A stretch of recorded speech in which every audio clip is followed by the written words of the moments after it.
گالیاں نہیں دینی چاہیے، وہ جی ایسے ہوتے ہیں ان کے بچے، دیکھو آوارہ لڑکا پھر رہا ہے، یا کتنے بڑے پاکستان کے عالم ہیں، ان کا بیٹا کہتا ہے میں یہودی ہونا چاہتا ہوں، اس نے یہاں بیٹھ کر دھرنا دے رکھا ہے اسلام آباد میں، تو کیا اس کے والد کو ہم برا کہیں؟ وہ تو وقت کے ولی ہیں، ان کو علماء کہتے ہیں یہ وقت کا ولی ہے، تو بگڑ کوئی بھی سکتا ہے، نبی کا بیٹا ہی بگڑا ہی نہیں بگڑا۔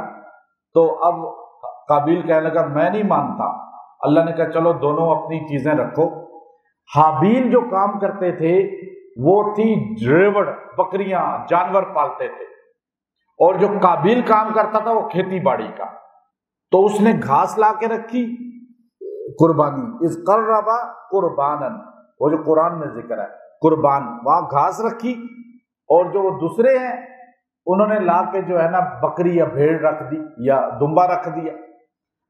اب آسمان سے آگ آئی، یہ قربانی کی قبولیت کی نشانی ہوتی تھی، ورنہ اگر یہی آرڈر ہوتا قیامت تک تو ہمارے 90% لوگوں کی قربانی مردود ہو جاتی، پیسہ رشوت کا، چوری کا، زمینیں قبضے کر کے، لوگوں کو دھوکے دے کے، ادھر سے اتنا پیسہ لوگوں سے بٹورا اور ادھر حج کرنے چلا گیا، وہ لوگ بدوائیں دے رہے ہیں لوگوں سے قرضے کے نام پہ، بزنس کے نام پہ، لوگوں سے سوسائٹی کے نام پہ، ایسے ہوتا ہی نہیں ہوتا۔ اب یہ جتنے ہمارے ہیں نا اس وقت ڈون نظر آتے ہیں پیسے کے، یہ ساروں کی قربانیاں مردود نظر آتی ہیں، آگ آ کے، جیسے یہاں ہوا، قرآن کہتا ہے آگ آئی، حابیل علیہ السلام کے قربانی کو آ کے جلا کے ختم کر دیا، یعنی اللہ نے قبول کر لیا ہے۔ اب دوسری پہ آ کے گری، لیکن اس کی آگ گھاس میں نہیں لگی، یعنی اللہ نے مردود کر دی۔ اب اسے اور غصہ آ گیا کہ اس کا مطلب ہے حابیل کی اب شادی ہوگی، جو قربانی قبول ہو گئی ہے، تو اس نے پھر کہا نہیں میں اس کو ہی نہیں چھوڑوں گا، پھر اس نے قتل کیا۔ وہ الگ بحث ہے، الگ نالج ہے۔ اب دیکھیں زمین پانی پی جاتی ہے، اب زمین پہ بارش ہوتی ہے، یوں پانی سارا غائب ہو جاتا ہے، جذب ہو جاتا ہے نا پانی کا۔ آپ پہاڑوں میں جا کے دیکھیں، خاص طور پہ وہاں تو سیوریج کا کوئی نظام نہیں ہے، لیکن ایک قطرہ بارش کا پانی کہیں جمع نظر، پہاڑوں پہ اللہ کا جو نظام ہے نظر نہیں آئے گا۔ لیکن آپ ابھی دمبا ذبح کریں گے، بکرا ذبح کریں گے، آپ جو ہے گائے بیل ذبح کریں گے نا، تو اس کی قربانی، اس کی جو خون ہے جب زمین پہ گرے گا، آپ 10 دن اس خون کو نہ چھیڑیں، زمین ایک قطرہ خون کا نہیں پیے گی، اسی طرح اوپر جم جائے گا یا نہیں جمے گا۔ وہاں اللہ نے کہا تھا جب قابیل نے قتل کیا نا حابیل علیہ السلام کو، تو اب کا چھپاؤں کدھر؟ وہ 2 کوے آئے، انہوں نے دفن کرنا سکھایا، لیکن خون اللہ نے زمین کو آرڈر کیا خون نہیں پینا تو نے، تاکہ اس کا قتل کا پتہ چلے آدم علیہ السلام کو، تو خون اس دن سے زمین نہیں پیتی، اس دن سے ابن آدم کا جانور کا خون بھی زمین اب نہیں پیتی۔ تو اب آگے دیکھیے کہ وہ وہاں پر ہوا قربانی کا، پہلے یہ عموم تھی، میں بتانا جو چاہ رہا ہوں یہ عمومی تھا، عمومی کہ قربانی آپ کرتے ہیں، عمومی تھا یہ پہلے، اب خصوصی آ کر ابراہیم علیہ السلام پہ ہوا۔ ابراہیم علیہ السلام سے پہلے عموم تھا، کچھ بھی صدقہ کر دو، کچھ بھی قربان کر دو، کچھ بھی دے دو، وہ آپ کا صدقہ ہے، وہ آپ کی قربانی ہے۔ لیکن مال غنیمت کو ایسے رکھ دیا جاتا تھا، آگ آ کے جلا دیتی تھی پہلی امتوں میں۔ ہمارے نبی صلی اللہ علیہ وسلم سے پہلے ابراہیم علیہ السلام آئے، آپ نے اپنے بیٹے کو ذبح کرنا چاہا، دمبا آ گیا، مینڈھا آ گیا، وہ ذبح ہو گیا۔ اس کے بعد خاص ہو گیا کہ اب آپ نے جانور کتنے، ثمانیتا ازواج، من الضأن اثنین ومن المعز اثنین، 8 جانوروں کا ذکر کر دیا، جوڑے ہیں 8 کے، یعنی 4 جانور کا آپ ذبح کر سکتے ہیں، 4 ان کا جوڑا ملا کے 8 بنتا ہے۔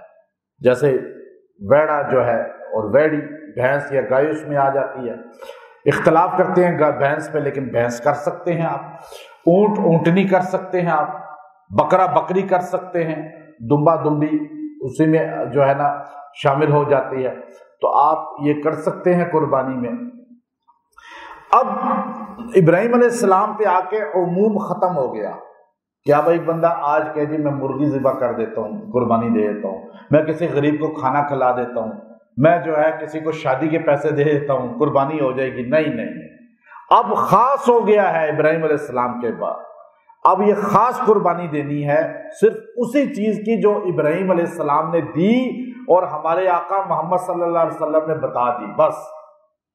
اب نہیں ہے کہ آپ جو ہے قربانی اپنی مرضی سے دیں، اور جی ہمارے بڑے بڑے ذہانت والے لوگ کہتے ہیں نہیں جی آپ کسی کو سمٹ دے دیں، کسی غریب کو گھر بن رہا ہے کسی کو راشن دے دیں، قربانی ہے نا، آپ نے نفس کو مارنا ہے۔ وہی وہ آدم علیہ السلام کے زمانے کی باتیں نہ کرو، آپ یہاں تو ہمیں کہتے ہیں مولوی آدم علیہ السلام کے زمانے کی باتیں کرتے ہیں، اور آپ کر رہے ہو آدم علیہ السلام کے زمانے کی باتیں، کہ آپ کہہ رہے ہو قربانی کی جگہ پیسے دے دو، نہیں، آپ نے ابراہیم علیہ السلام پہ آ کے خصوص ہو گیا۔ پھر حضرت جابر بن عبداللہ رضی اللہ تعالیٰ کی حدیث آ گئی، وہ فرماتے ہیں صحیح حدیث، فرمایا نبی محمد صلی اللہ علیہ وسلم 10 سال مدینہ میں رہے، قربانی کا حکم آنے کے بعد 10 سال ہمارے نبی نے ہر سال قربانی کی، ہر سال قربانی خالی نہیں کی ایک جانور کی، 10 سال ہمارے نبی نے 2 جانوروں کی قربانی کی، اور حج پہ آئے تو 63 اونٹوں کی قربانی کی۔ ہمارے نبی جب بکرے کی قربانی کرتے تھے 2 بکرے ہوتے تھے ہر سال، گھر میں روٹی نہیں ہے، آپ نے سنا نا حضور پیٹ پہ پتھر باندھتے تھے، آپ نے سنا کہ 3 مہینے گھر میں چولہا جلتا تھا؟ سارے بولیں نہیں جلتا تھا نا، تو پھر حضور پہ قربانی تھی فرض۔ آپ تو مسئلہ پوچھتے ہیں کہ جی گاڑی سے اترتے ہیں، سوٹ پہنا ہوتا ہے بہترین سا، گھر اپنا ہے، موبائل ہاتھ میں 1,80,000 کا رکھا ہوتا ہے، اور آ کے مولوی صاحب یہ بتائیں قربانی مجھ پہ فرض ہے یا نہیں ہے؟ یہ بات، اور پیٹ بھی بھرا ہوتا ہے، اور چاکلیٹیں بھی کھا رہے ہوتے ہیں، آئس کریم بھی کھا رہے ہوتے ہیں، بچوں کو شاپنگ بھی عید کی کرا رہے ہوتے ہیں، اور آگے پوچھتے کیا ہیں کہ قربانی ہم پہ۔ ہمارے آقا حضرت محمد صلی اللہ علیہ وسلم پیٹ پہ پتھر باندھ کے بھی قربانی کرتے تھے۔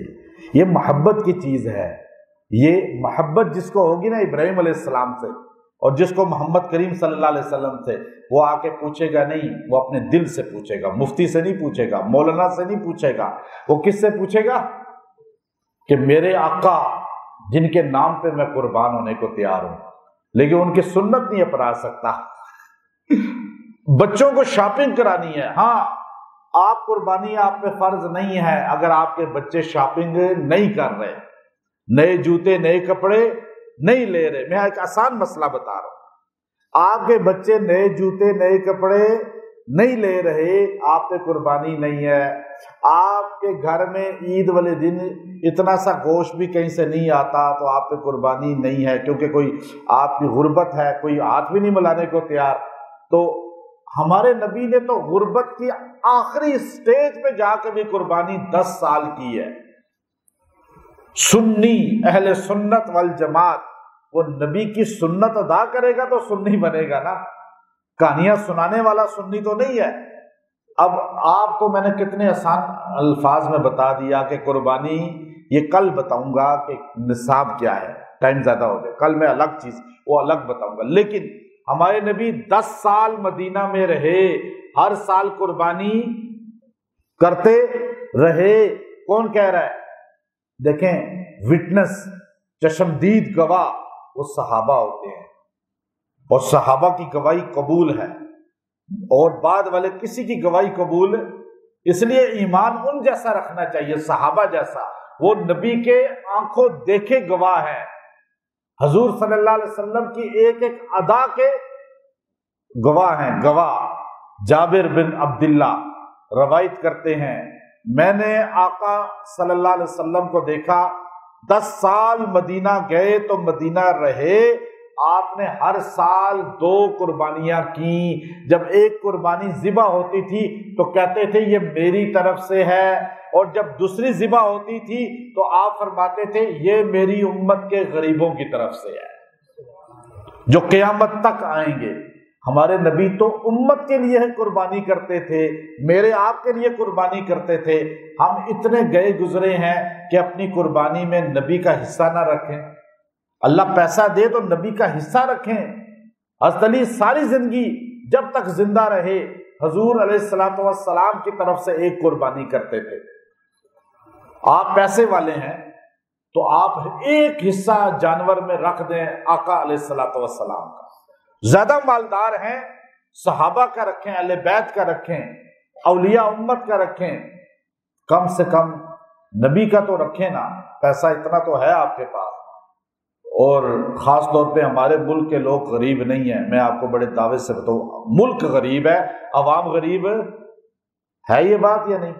جتنی مہنگی گاڑیاں پاکستان میں ہیں، میں بڑے ملکوں میں گیا ہوں، اتنی مہنگی گاڑیاں کسی ملک والوں کے پاس، جتنے مہنگے موبائل پاکستانیوں کے پاس ہیں اتنے مہنگے موبائل باہر لوگوں کے پاس نہیں ہیں، جتنے اچھے کپڑے یہ لوگ پہنتے ہیں، جتنا اچھا کھانا یہ لوگ کھاتے ہیں، لیکن خزانہ غریب ہے، حکومت غریب ہے، عوام غریب نہیں ہے۔ دو باتیں جو اب قربانی پہلے کریں یا نماز پہلے پڑھیں، یہ بھی ایک لوگ سوچتے ہیں۔ یہ آرڈر بھی اللہ نے دیا ہے مدینہ میں، یہ آرڈر مدینے کا ہے۔ حضور علیہ السلام ابھی نماز نہیں پڑھائی تو صحابہ قربانی کر کے آ گئے۔ حضور علیہ السلام نے فرمایا کیوں؟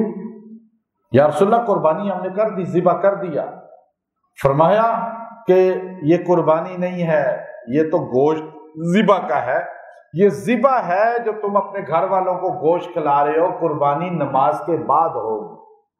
نماز سے پہلے لحم ہے، وہ خالی لحم ہے، گوشت ہے، اور نماز کے بعد وہ قربان نسک ہے۔ نسک کیوں؟ قرآن کی آیت اتری فصلی لربک وانحر۔ ابو ہریرہ رضی اللہ تعالیٰ عنہ راوی ہیں، وہ فرماتے ہیں اللہ نے ترتیب خود بتا دی، فصلی پہلے ہے، وانحر ہے سورہ کوثر میں یا نہیں؟ اللہ نے کہا فصلی، میرے نبی پہلے نماز پڑھے، وانحر پھر آپ کیا کریں؟ قربانی کریں۔ تو اب ترتیب بھی سمجھ آ گئی۔ ہم قرآن کو فالو کرتے ہیں۔ پھر عید کے قربانی کے دن کتنے ہیں؟ فرمایا نماز جو 10 ذی الحج کی نماز عید کے بعد وقت شروع ہوتا ہے، 11 کو بھی کر سکتے ہیں، 12 کو بھی کر سکتے ہیں، 12 کی مغرب کی اذان تک، دن میں بھی کر سکتے ہیں۔ رات جو فقہا نے لکھا تھا مکروہ ہے، رات کی قربانی حرام نہیں ہے۔ مکروہ اس لیے کہا، لائٹین کا زمانہ تھا، وہ دیوں کا زمانہ تھا، موم بتیوں کا زمانہ تھا۔ آپ آج سے پیچھے چلے جائیں 50 سال 40 سال پہلے، آپ کے شہروں میں بھی رات کو اندھیرے ہوتے تھے، لیکن 1400 سال پہلے کیا حال ہوگا رات کو؟ تو فقہا نے کہا رات کو کیا پتہ رگ نہ صحیح کٹے، جانور کے صحیح جو ہے اس کی ذبح نہ ہو، تو اس لیے رات کو مکروہ ہے، مکروہ حرام نہیں کہا۔ آج کے دور میں وہ علت ختم ہو گئی، رات کو لائٹنگ کر کے آپ 1000 واٹ کا جو ہے لائٹ لگا کر قربانی کریں، آپ اس روشنی میں قربانی کریں تو رگ صحیح کٹ جائے گی نا۔ تو اس لیے اب رات کو بھی جائز ہے اگر کوئی قربانی کرے، لیکن بہتر یہ ہے کہ دن کی روشنی میں قربانی کرے۔ تو یہ انشاءاللہ مختصر آپ کو بتا دیا اس کا نصاب کیا ہوگا، کس پر قربانی کرنا لازم ہے، کس پر نہیں ہے، کل انشاءاللہ بتاؤں گا۔ وآخر دعوانا ان الحمدللہ رب العالمین۔